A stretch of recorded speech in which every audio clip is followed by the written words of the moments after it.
Stephen's on set for Business Now, starting in Japan today. The markets, they've welcomed the latest decision of the central bank.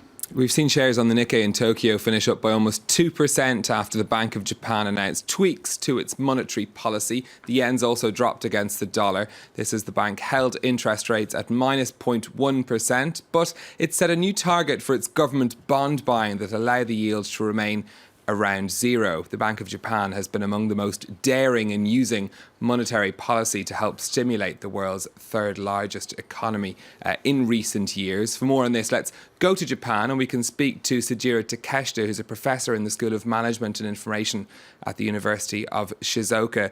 Mr. Takeshita, thank you for being with us on France 24. What's the significance of these moves for you?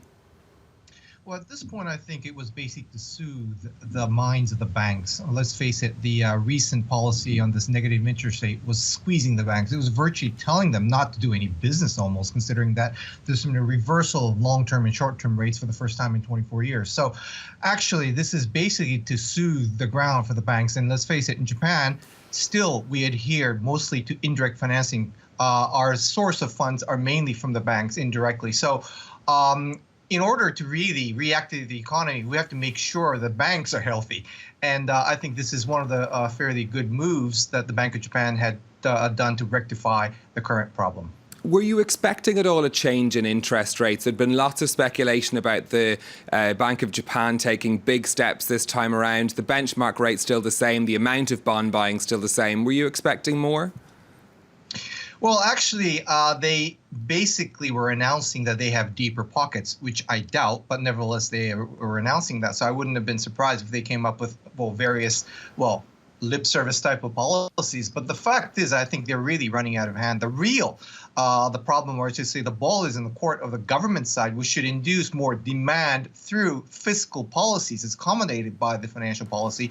And I think we're adhering far too much to the financial policy on the Bank of Japan. Certainly, at this point, I think Bank of Japan is definitely running out of cards. Well, that's an interesting point you bring up, because this is part of a 3-point plan. We've seen lots of action from the Bank of Japan, but things from the government side, from the fiscal side, and particularly for economic reforms, have been quite slow. Do you think we should see things change in that area?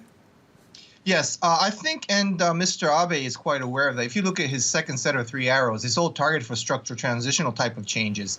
But the problem here is that the market patience is a lot shorter than that. They want to see results in a much faster pace. But, even Bank of Japan today connotated that the real problem is underlying problem. For example, like in labor shortages or demographics, all these kind of things that cannot be solved overnight. But I would say that the government, as you connotated there, has to really start moving much faster on this arena. What about the issue of sales tax? Still very controversial when the next one's going to be. Do you see that coming soon? Well, the fact is we have to put discipline into the system. That's very true. But at the same time, I think people were so much scared when they raised to 5 to 8%. Nobody, including myself, had thought the fragility of the Japanese consumption behavior by just raising it to 5 to 8. So I would dare the government and the Bank of Japan to raise it to, for example, 10 in this case, for the government to raise it to 10%. Because if they do, the consequences of the private consumption side decline might be a lot graver than they think. It'll be interesting to see if they take you up on that dare. Seijiro Takeshita from the University of Shizuoka in Japan, thank you for joining us today. Markets have broadly welcomed this, haven't they, Stephen? Take us through the figures. Well, we just mentioned the Nikkei there had been in the red before this decision from the Bank of Japan. It finished the day up almost 2%, 1.9%. And in fact, there was a kind of a knock-on effect really across the Asian markets. We saw gains too across Hong Kong, Shanghai, and on the Kospi in Seoul. Interestingly, in Seoul, one company we're watching is Hanjin Shipping. You might remember the story of them filing for bankruptcy. The company's shares down another 15% today after announcing they're going to return all of the chartered vessels they have chartered in an effort to cut costs. So trouble's not over for that company. Let's turn to the US now. The boss of the bank, Wells Fargo, has come under fire. John Stumpf faced harsh words from senators at a hearing in Washington on Tuesday. He was called on to resign over a scandal at the lender where staff opened more than 2 million accounts for customers without their knowledge. Wells Fargo was fined $185 million over the practice, and the bank fired more than 5,000 staff as a result. The pressure was piled onto their chief executive at the Senate Banking Committee. John Stump said he was deeply sorry and that the bank had refunded more than $2.5 million to customers who'd been wrongly charged for bogus accounts. That wasn't good enough, though, for the likes of Democratic Senator Elizabeth Warren. But you squeezed your employees to the breaking point so they would cheat customers and you could drive up the value of your stock and put hundreds of millions of dollars in your own pocket. This is about accountability. You should resign. You should give back the money that you took while this scam was going on, and you should be criminally investigated by both the Department of Justice and the Securities and Exchange Commission.